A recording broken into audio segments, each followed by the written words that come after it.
Now, our sermon today is called Looking for Neptune. And as we go through this message, you'll understand the reason for the title. But it's not going to be a Bible study today. We're going to have a couple of Bible verses as we begin, but ultimately we are going to be looking a little more at probably some concepts, and we're going to be looking a little bit at nature, a little bit at science.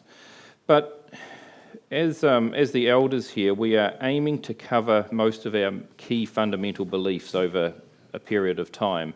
And so today we are going to look at the topic of creation. And it's interesting, the Bible doesn't say a lot about creation. It starts off on that very topic, it gives us a couple of chapters, and then it launches into basically the big plan of salvation and all the things that happened with that. But as we do this, we're going to look at a number of points why I believe that there is a designer that designed this world. And a number of years ago, this was an ongoing discussion I had with a group of people, and so I've pulled some of my key thoughts from that. And I think for all of us, we should have some understanding why we believe what we believe. Is that fair enough? And so we're going to look at this topic. And I want to start off with a quote from a Dr. Werner von Braun, and he was the director of NASA in the early 70s. And he made an interesting comment. He said, "In our modern world," this was modern in the 70s, "many people seem to feel that our rapid advances in the field of science render such things as religious belief untimely or old-fashioned. They wonder why we should be satisfied in believing something when science tells us that we know." So you see the difference. We believe things or we know things. The simple answer to this contention is that we are confronted with many more mysteries of nature today than when the age of scientific enlightenment began. With every new answer unfolded, science discovers 3 new questions. And so sometimes we see science and faith as contradicting each other, but I want to propose that true science will be very consistent with faith. And that's some of what we're going to look at. Let's just have a word of prayer before we launch into this topic. Our dear Heavenly Father, thank you for the evidence that you've given us in this world around us, and we thank you for your word. And I pray that as we contemplate this topic, that you'll please be with us, that you'll enlighten our minds, I pray. In Jesus' name, amen. Now, ultimately, there are 2 distinct topics when it comes to origins. 2 distinct theories, 2 distinct concepts of how we got here. Now, we can't deny that we are here, but what we do question is, how did we get here? How did this world come into existence? And basically, you've got 2 options. It made itself, or somebody made it. And that's where people say, one's science and one is faith. Many of us, if we've come from any sort of religious background, will say, yes, there's an intelligent designer that exists, but society and predominantly the idea of evolution is taught throughout most educational facilities, and so that has become the dominant story. But I want to put to you that from a scientific approach, both creation and evolution are both theories. And people will be quick to take sides, but I want to propose we shouldn't be taking sides. We need to realize that both of these are theories, and when it comes to science, we'll come up with a theory and then we'll try and prove that theory. But scientifically, neither evolution or creation can be proved to be the origin of this world. Because the way that science works, you come up with a theory, you try to replicate that, then you'll try and falsify that, and then if you can continue to do that regardless of different factors, that proves a certain point. Now, we can't prove where something came from because you can't replicate that because it's already in existence. Now, consider a crime. If somebody commits a crime, the jury will come together to try and determine what happened, but you cannot actually prove something that has already happened in the past because you cannot replicate it, you cannot falsify it. And so what a jury does is they collect all the evidence. They collect what this person said about what happened, what that person said. They'll go and examine the scene and see, is that possible? Is that something that could have actually happened in this situation? And so they gather all of this evidence, and then they put all that weight of evidence together, and then they say, as sure as we can be, we believe this is what happened.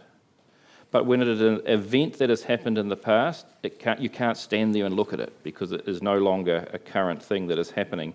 And it's the same with our origins. We can look at what science does. We can look at how nature works. We can observe many, many interesting things, and we can learn a lot.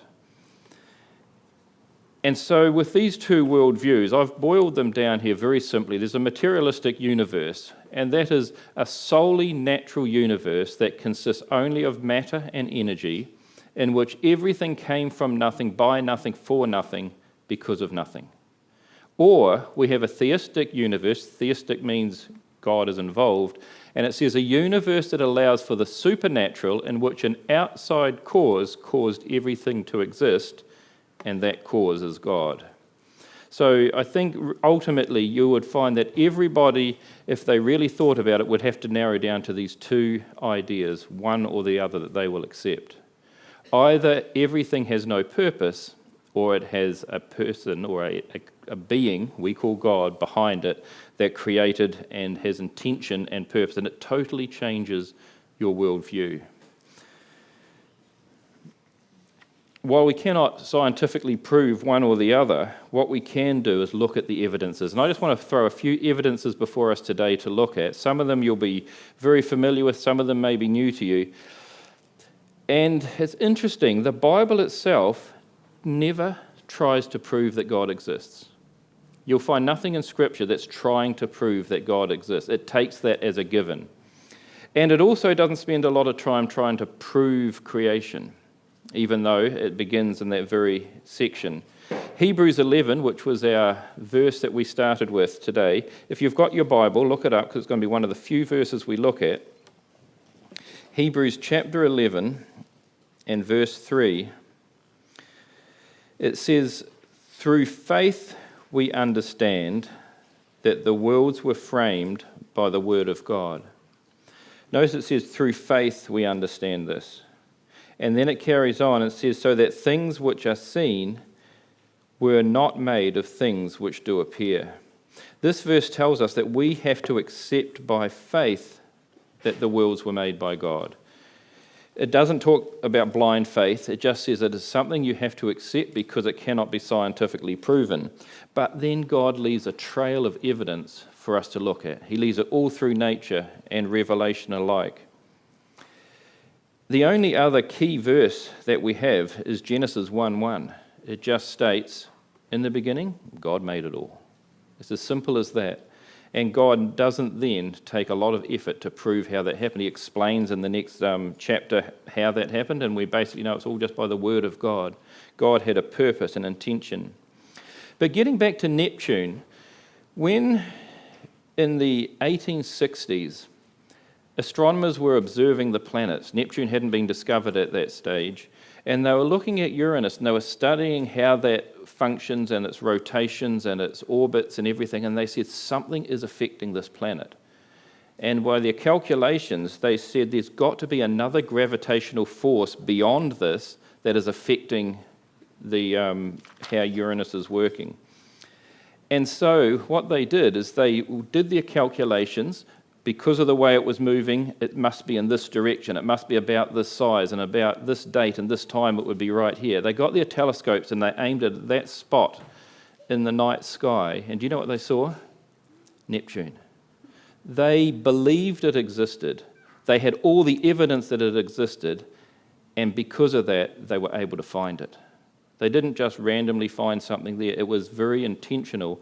They said there's so much evidence that something must be there. And I propose that that's how we can be with God.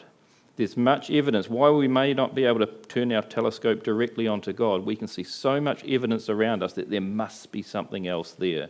There must be some purpose in our life and in our world.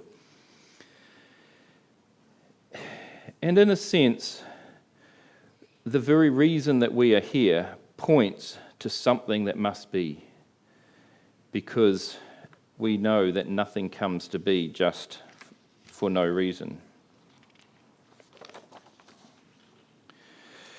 It's interesting, I was talking with some of these people on the topic, and someone said to me, if you study the planets, you study history, and you look at so many things, you would have to be, the scientists have studied these things, and they say that the world was formed by evolution, and the church decided on the idea of creation, as though they're two contrasting things. And one is science, one is faith. Science and faith don't disagree. And while we may look at the universities and say it does, science, the whole purpose of science is to keep studying and learning and proving, and science never will actually come to an end because there is always so much more we learn. But since they are both theories, we need to see, can we get evolution? Can we take it into a lab? Can we prove that evolution exists and functions? When the theory of evolution was first proposed, Darwin was there in the Galapagos Islands, and he was looking at the finches. And as he was looking at those finches, he observed, especially their beaks, were so similar yet so different, and they had distinctions between them. And so he came to the idea that since the cell was the smallest object that was known at the time, if those cells were just built differently, we would have a different creature. And that's a fair enough conclusion he came to. And then he thought, well, if one certain way of building those cells together helped something else to exist, and that then had an advantage, well, hey, that type of finch would continue to exist. If that beak was better at opening seeds, those finches would stay there, and then different ones would evolve to do something else. There's some logic in what he observed.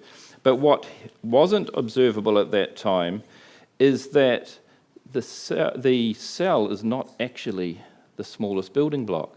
And as we studied further and we start to realize the cell is made up of even smaller things, and when you get into those smaller things, there's actually information in there, and that information defines barriers between creatures.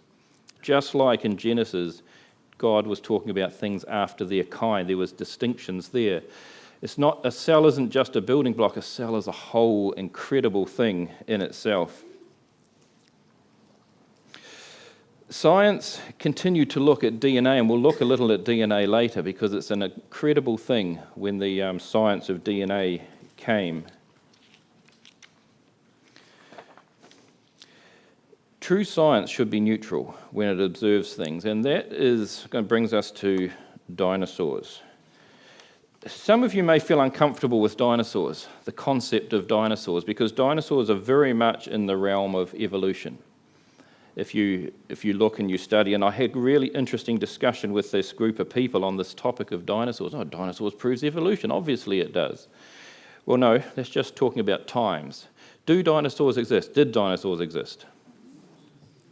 Why do we believe dinosaurs existed? What evidence do we have? Fossils, bones, and that type of thing. Okay, so when we observe that, when we look at fossils and bones, because we observe our world around us, we know that bones come from living creatures.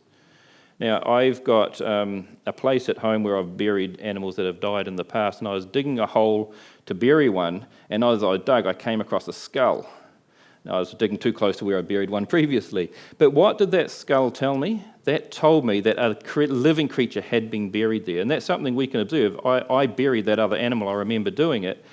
I know an animal was alive. It died. It went in the ground, and I dig it up. There's a skeleton. So if we find dinosaur bones, we know that dinosaurs must have existed. Now, exactly what they looked for and how we put them together, we think we're quite clever, and we're probably quite right.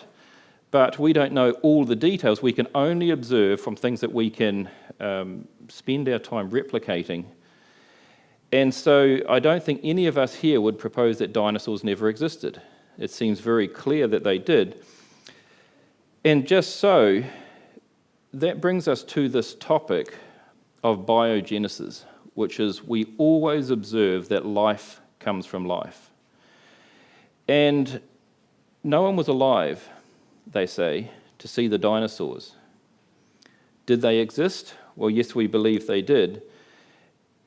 But whether humans were alive at the same time or not is actually irrelevant to the whole discussion, because it's quite possible they were, quite possible they didn't. But what we do know is dinosaurs existed because we have bones of creatures that were of that time. And if skeletons exist, they must have existed, because that's the way that we observe things. Skeletons come from living creatures. And what we learn from this biogenesis is that every time we have life, scientifically, it always comes from some other form of life. And there was an interesting person, Louis Pasteur. And you know who I always think about with this name, Joe? You. Joe was interested in Louis Pasteur at one stage. I think it was a pronunciation of his name more than anything. Louis Pasteur was a scientist, and he investigated. There was this concept that if you had bread and you leave it there, mold would form on it. Now, mold is a form of life. If you had a pile of rubbish, eventually, given enough time, rats would form in that pile of rubbish.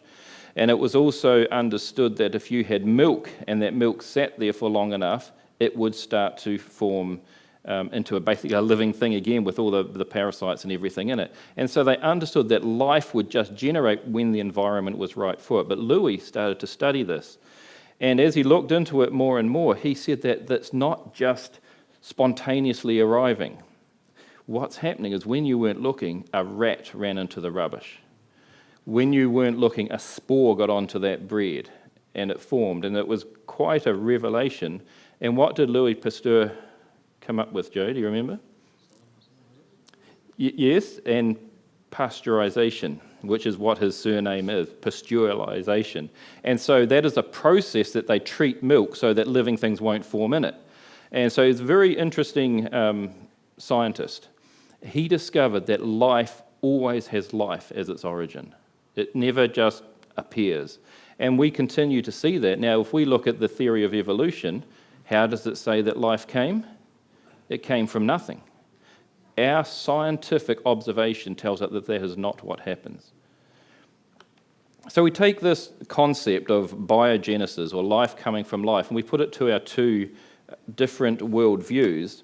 One says, the top one says to us that life came from nothing. The second one says that life came from some living thing, which is God. Which one makes more sense when you look at today's science? It makes much more sense that the life on this earth came from a life source out of this earth. So then we know whatever generated us is life, whatever generated this universe. And so without saying that one or the other is proof, we can look and we can see which one is more likely supported by today's scientific finding. And I would say a theistic universe is more likely proven from that, what we observe. Another one I want us to look at is the anthropic principle, and that is the environment for life. In this world, we have so many factors that are necessary for life to exist. They've proposed there's over 100 factors. If they were changed, life would no longer exist on this planet. And there are various different things like the gravitational force constant. If that changed, life would cease to exist. The polarity of the water molecule. Very critical thing. If that polarity changed, life could no longer exist on this planet. The distance of the sun to the earth is very critical for life as we know it. And even the glue that binds protons and neurons together. And so all of these factors that we can observe in this earth must be there for life to exist. It's so finely tuned that it becomes to the point, and the anthropic principle says, the universe must be the way it is for life to exist. And so we could say, well, that's okay, the world became like this, so therefore it was the perfect environment for life to form. That is interesting because we never still see it as, it might be able to sustain life, but it doesn't generate life. And so if we consider this in our same concept, if we have a garage, it's the perfect thing created to store a car. That will never make a car appear in it just because it's right for a car. But what we do see is it seems much more likely that a garage is built to contain a car than that a car would arrive just because there's a nice garage there. And so if we take this, what we call the anthropic principle, and we take it to our two universe types, we have one, the top one will give us the answer that the perfectly suitable, finely tuned environment for life to exist on this planet came from nowhere? Or is it more likely that as we observe that the finely tuned, perfectly suitable environment for life to exist was designed exactly that way? Which is a more likely proposal when you're looking at these two options? I think that becomes rather obvious to most of us.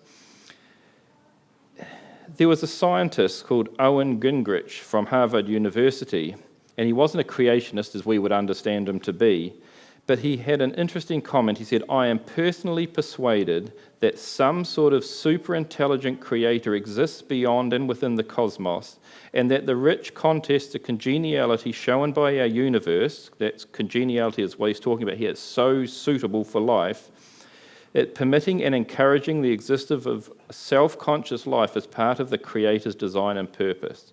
What he was saying is this universe is so perfectly designed, I can't really get my head around the fact that it didn't get built to be like that on purpose. Because everything that we see that's built for a purpose has had somebody intending to do that. And so talking on this topic, one of these people that I was interacting with said to me, and this is his words, he says, "To me it is not so hard to imagine that in a universe as vast as ours, containing many billions of galaxies, with some trillions of stars and God knows how many planets," interesting phrase he used, "that by chance conditions could be just right in one little spot that life could exist without a superior being." And this is interesting. What happens is you just get enough space, you get enough planets, you get enough time, surely it could happen. And this is our next one, the probability theory, the likelihood of something happening. And the more time you put into something, is it more likely to happen? Not necessarily. If it can't happen, it will never happen. But even some things that can happen. A dice. If you take a dice and you roll it, what's the likelihood it's going to be 6? 1 in 6. Okay, we've got some mathematicians. If I roll a dice, 1 in 6 chance that it'll be a 6. What about if I want to roll it again and get 2 6s in a row? What's the likelihood of getting a 6 the first time and a 6 the second time? Is it 12? 36. Okay, it's 6 times 6. So all of a sudden, the probability of getting 6 twice in a row drops incredibly. What say we bring a third dice in and roll that? What's our likelihood of getting 6 the first time, 6 the second time, 6 the third time? Yes, that's right. 216. One chance in 216 that you are going to go 6, 6, and 6. Do you want to add another dice? What's our likelihood? 1,296. One chance. So theoretically, you roll it that many times, it's possible, not guaranteed, that one of those times you'll get a 6, you'll roll a 6, you'll roll a 6, and you'll roll a 6. Another dice? We're going to get up to 6 dice. If you have 5 of them, the chance of rolling it is 7,776. And then we add one more, all of a sudden you get up to 46,656. See, so we were just talking, there's 6 factors, 6 dice with 6 sides. The chance of that happening, the probability is incredibly slim. Now there's over 100 factors that means life can exist. So we're going to have to go times 6, times 6, times 6, so many times to get up to those 100 factors. You and I would say it's impossible. Would that be fair to say? I don't think any of us are going to stay there 46,000 times rolling dice to see whether it's possible. It gets to the stage where we would calculate it as being totally impossible, and yet this world exists just the way it does. That's what's referred to as the probability theory. Now, let me take those same 6 dice and with intent put them with the 6 up. What's my chances? 100%. What's the difference? Intent, intelligence as well. There is purpose. There's something behind it. It's not completely random. When you roll a dice, as soon as it falls out of your hands, you've got no control over it while it runs. But if you put it down with intent, with human interference, your chance of getting 6 every time, 100%. So if we take this alone, and we put it into this, what is more likely for all the many, many factors to be the way they are in the universe? Is it more likely that it was totally by chance, by nothing, for nothing? Or is it more likely that we have such an incredible universe the way it is because somebody designed it that way? I would like to say pretty clearly that this points to something created this world.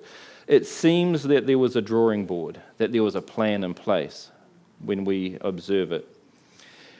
Now, someone will say, well, what about adaptation?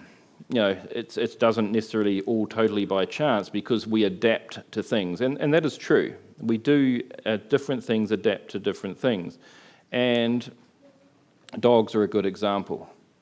If you take a dog and you have 2 of them, one's got longer hair than the other, and then you continue to breed the longer-haired dog, eventually you will have a very high chance that the next pup would be longer hair. That fair enough? Now, what I say, you take always the smallest dog, and you keep breeding the smallest dog with the smallest dog. What do you end up with, Sonia? You end up with Lizzie, don't you? So while we can select things and we can develop things, do you know how that happens? That happens because there's human interference. We are intentionally leading things in a certain way. And it just shows us actually how incredible nature is. We have such a diversity of genes that theoretically you could take the likes of little Lizzie and you could breed and breed and breed bigger and bigger and bigger dogs from that. That's because there's information in that dog that tells it can have long hair, it can have short hair, it can be small, it can be big. But evolution actually tells you that you can start adding information with no direction or purpose. What we observe with adaptation is things will adapt within the information they already have to be able to be more suited. Now, generally, you'll find those races with darker skin are more likely to be near the equator, and those that are further from the equator are more likely to have lighter skin.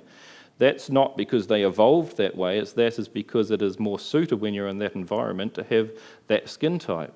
And you see the same. Where do the polar bears live? They don't live in Hawaii. It's not suitable for them. And so, therefore, they are living in a colder environment. Now, did God put them there? How that exactly happened, we don't know. But what we do know is they were more comfortable there, and so they survived better in that environment. It doesn't mean that they just said, it's cold here, we better change into a different creature that's more suitable. And that brings us to our next point, which is information. Information, or the source of information, is, to me, an incredible thing. And this is where DNA was discovered. When you look at DNA is a code of information. You can read that information. I can take information from one person and another person and compare them, say they seem so similar, they're probably related, because that is something that's readable and identifiable. And if you take that sort of information, you will always find, when you've got information, even like this piece of paper we've got here, that has information on that page. But if you found that piece of paper lying on the floor, what would that tell you? Somebody has put that information there. Do you ever find information that has never had a source?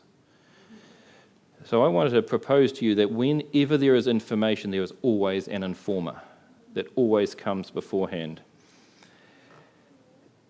In this situation, we see the informer behind the information. They have put time and effort, they've chosen colours, they've positioned them. Now, we might say that's not very intelligent information on that piece of paper, but regardless of that, we know that that has been put there by somebody because we observe that that type of information, that choice of colours, the way that things are they're even basically in line, that has had some intelligence behind it. Anytime you find information, whether it's in your DNA, there has been an informer that has always put information there. You pick up a book, somebody has put that information there. It didn't randomly get there. It's impossible in everything that we observe. So what comes first, the information or the informer? It must always be an informer. And even in the most basic of items that we find information in, there's always been some intent behind that. And so we take this to our two universes. What is more likely?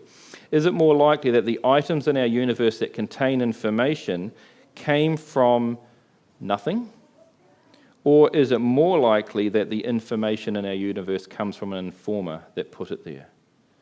And I think information itself is an incredible evidence to us that there must be something outside of this world that put information in this universe.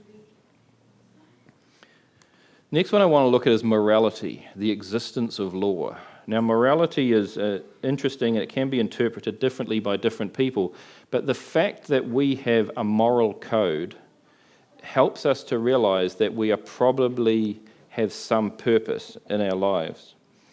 Morality is this idea of right and wrong. Now, when we come together, we all have the sense of right and wrong, and some of them might be different. And cultures and societies develop them, and if you go out into society and say, why do we have morality? People say, as a group of people, we've come together and we've sort of figured what works best for us. But I was going to say it goes deeper than that, because some cultures love their neighbours and others eat them. So that, where is the morality? Is it wrong to eat your neighbour? Now, you and I would say, yes, it is. Where do you get that idea from?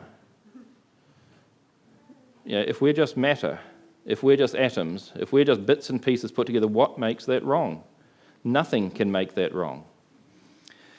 But it's interesting, every single culture will tell you that if someone does good to you, you shouldn't do bad to them. It's the golden rule, but it's a principle. If somebody does good and you do bad to them, nearly anyone in any culture will say that wasn't really fair. Where does that morality come from? Where does that concept come from? And I would say that you would find it very hard to find a culture that say it's acceptable to torture an innocent child. All of us would be aghast at that. And now it's not to say that doesn't happen, but most cultures, nearly every culture that I can think of, would consider that would be wrong thing to do. That's a morality that is built into us. But how do you differentiate what is good, what is bad? And we look here at two people. We've got Hitler and Mother Teresa. What's the difference between the two of them? One of them went about making people's stomachs feel better because there was something in them. The other one just turned people to ashes. What's right, what's wrong? Is it better to feed the poor, or is it better to torture and destroy people? What makes that difference? And the problem of evil we have in this world is a very real problem. And it's not just discomfort that makes a difference. There is a very real sense, and an evolutionist or someone could live a very moral life, but they need to borrow that definition of morality from somewhere. Where does that definition of morality, of right and wrong, come from? Which leads us to the existence of law. We have laws of nature, we have laws of right and wrong, and any time we find a law, there is always a lawgiver. So if we have morality of right and wrong, there is always something that determines that is right and wrong. Right and wrong is determined by law, natural law, or whatever that law might be. And I want to tell you that God has given laws to this planet. And that shows us that there is an authority. If there's a law, there's an authority that puts that law in place. And if there's a creator God in existence, then we are answerable to him. And that gives a very moral reason why you might not want a creator to exist. If we take this to our two universes, the materialist universe says there is no right and wrong. There is no morality. It can't be. But yet we see it all around us all the time. The theistic universe tells us that a designer not only made the universe, but also gave us moral laws to run for that universe to be in existence and to be in harmony. Now, if we run into a moral situation, we've got two ways of dealing with that. Let's say you get in trouble with the law on the road. You're caught speeding. You've got two choices. You can admit you've broken the law, or you can deny the authority of the law. And it's interesting that there's more and more movement of denying the authority. If you don't like the law, just deny the authority of that law. If you don't like the way something is run, leave. And sometimes that's appropriate depending on what the law is, but when we've got an ultimate law of morality that we live in a world, do we deny the authority of the creator of this universe, or do we deny he exists? It's your two options, essentially.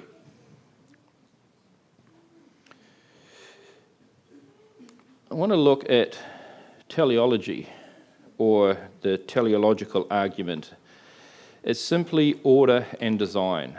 Now, when we look into this world, we see design all about us.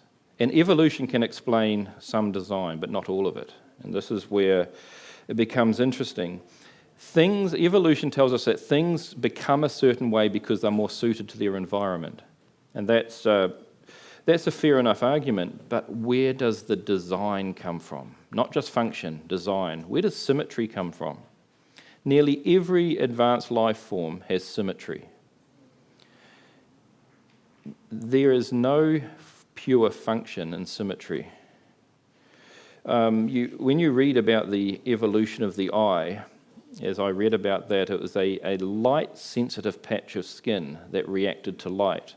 And over time, that slowly developed so that became what we observe as an eye, and then it found itself in the best position on the body to be, the way the body's designed to go forward. Okay, let's say that happened. What about the second eye? How did that happen to position itself perfectly symmetrical? I mean, two eyes facing forward could be useful, but we have symmetry. Each one of us here has a certain element of symmetry about us. And the more symmetrical someone is, the more beautiful we say they are, which is interesting. We observe things and we enjoy symmetry. And all through nature we see it. A bird with wings in different places wouldn't work. But not only that, a flounder, how symmetrical is a flounder? There's a lot of symmetry in a flounder. It's not what we would call perfect symmetry, but there's so much symmetry in this world that's not just for function. And happenstance and random mutations don't develop symmetry. We've never observed that to be happening. In fact, everything goes out of order rather than into order as we look around us. SETI is the Search for Extraterrestrial Intelligence. It's an organisation, and they are searching extraterrestrial off this earth, looking for intelligence out there in the universe somewhere. Is there aliens that can communicate? They're searching how would we find intelligence out in the universe? Do you know their criteria they are using to try and find intelligence out in the universe? If they can find something, this is their words, let me read it. The general approach of SETI projects is to survey the sky to detect the existence of transmissions from civilization on different planet, an approach widely endorsed by the scientific community as hard science. How are they doing this? They are looking for any form of order or pattern out in the universe. If they can find order and pattern out there, they know that can't just be random. There must be intelligence behind that. Let's refocus and look on this earth. Do we find order and intelligence on this earth? Would that indicate that maybe there was some intelligence behind the design of it as well? So if SETI could just readjust their telescopes, maybe we'd see where we came from as well. If you go into a forest and all of a sudden you find an area where all the trees are in straight rows and every second tree is a different variety, what would that tell you? Somebody's been here.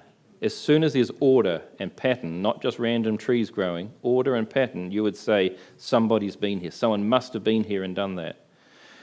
And so we just need to look at our own doorstep and realise that in this planet, there's order, there's pattern, there's design all over the place, not just for the sake of function, but for the sake of beauty. Take it to our two universes here. The order and the design of the universe just happened. Is that likely? Or is it more likely that the objects that we see in our universe have been designed just the way that they are, with intelligence? I would propose that simple observation will tell us straight away what is more likely to have been the origin of this earth. Another one I just want to briefly touch on is irreducible complexity. This is talking about ultimate simplicity, and the example that I've heard best is the mousetrap. Could a mousetrap evolve? Now, we look at it and say, no, obviously that's man-made because we observe the design of that. Tell me which part of that mousetrap could be taken away, except I'll allow you to take away the print of the mouse on it. What object of that mousetrap can be taken away and it still works as a mousetrap? Could you take the spring away and it would work as a mousetrap? Could you take the baseboard away and it would work? Could you take the trigger lever? What about the one that reaches over top, that long piece? Could that go and it still work as a mousetrap? What about just the staple that holds it on? There's no part of that mousetrap that can be taken away and it still will be a mousetrap. It will have any purpose and function. The human eye is similar to this. In the human eye, you take one bit away and it won't work. So that mousetrap, someone didn't come along with a baseboard and thought, this is really cool, we might catch a mouse with that. Every single part had to be there to start with. And so when you have something that's what they call irreducibly complex, in other words, you can't reduce its complexity anymore and it still has function, you start to realize that all of a sudden, how do these things evolve when they must evolve piece by piece? They can't evolve, just boom, a mousetrap arrives. And the cell, the flagellum in the cell is a little motorized part. Any little part of that cell and it's missing will no longer work, and then therefore life wouldn't work either. So when you start to observe irreducible complexity, you start to realize, you put it into this, can something that is quite complex, that can't be made any more simple, just arrive from nothing, or is it designed by a God that had intent? That's actually quite a problem for evolution. There would have to be a big jump to be able to get something functional to be able to continue its evolutionary process. And that brings us to perhaps one of the most interesting one is causes. Where did it come from? Now we might say that's the question we're looking at, but Stephen Hawking, a very renowned scientist, he said almost everyone now believes the universe had a beginning, because some people propose it's just always been this way, it's never started. Scientists, even Stephen Hawking, who's no fan of God at all, said no, everyone pretty much determines this universe did begin. Now the main concept would be the Big Bang was where the universe began from. But you've heard the story before. A child went up to mum and said, where did we come from? She said, oh, we came from Adam and Eve. Went to dad and said, where did we come from? Came from monkeys.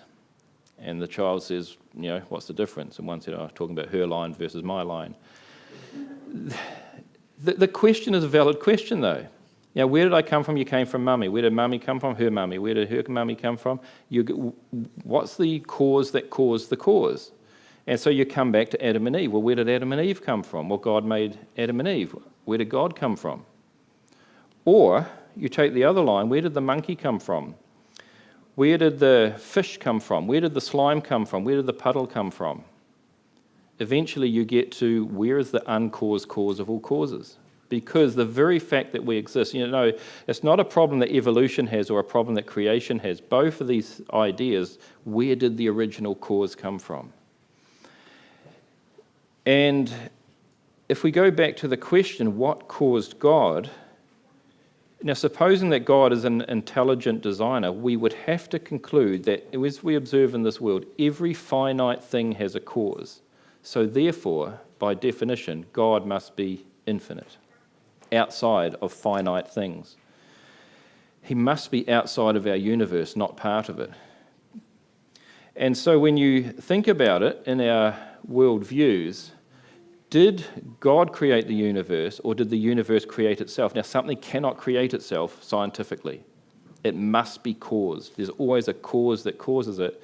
So whatever cause that caused this universe must not be part of this universe. So it is extraterrestrial. It's completely out of what is natural. It's supernatural. And so therefore, putting it to our two theories, our universe caused its finite self is the only possibility we have from the first, or our universe was created or caused by something outside of it. As we finish off, I just want to then look at the question, how do we know it was God? We could say, okay, something happened, something with intelligence, It had to have intelligence, it had to have life, because life only comes from life, information only comes from an informer, and it also must be outside of our universe. And the question that was asked to me by these people is, okay, let's say that some intelligence did do it, how do we know it's God? And that's a very good question. Who or what is this intelligent designer? And we need to go backwards. We need to go again looking for Neptune. As we've seen, it must be life, it must be intelligent, it must be supernatural. And as we observe, remember how they found Neptune? They were observing Uranus and they said, this is happening, therefore we conclude there must be a planet this size and this location with this type of gravitational force. When we're observing, we're seeing that something that made us is outside of this world, it's intelligent, it has a form of life, and that is the definition of God. So that's how we know who God is. It either has to be God or aliens. And actually, by definition, God is an alien because he is outside of this planet. And the definition of God, in the sense we're looking at, is a supreme being who created this universe. And if aliens created this universe, then they are God. That makes sense? And so, therefore, just catch my thoughts here. If aliens created this universe, then they are God, and the definition of an alien is a creature from outer space or extraterrestrial, which also defines God. Whatever that extraterrestrial life that created us is by definition God. You see what I mean? As soon as you've got some other intelligent being out there that created us, it must be what God is. And so we can't put God in a box and say, this is what we wanted to have created us. No, we observe and we say, this is what God is like.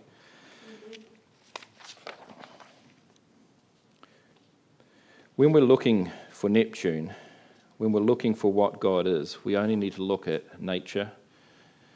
And then not on top of that, he gave us a book that's full of information that we can learn even more about him.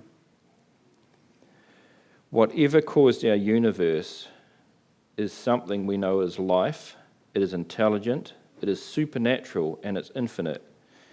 And that means that we know with surety that God is a living God, he's an intelligent God, he's a supernatural God, he's an infinite God, but more than all that, he took the time to give us, that's Neptune, to give us a book that tells us that he's also a loving God. Because in that book, he says, on top of all these other things that you can observe about me, I gave my life so that you could live and get away from this evil place that we've ended up with.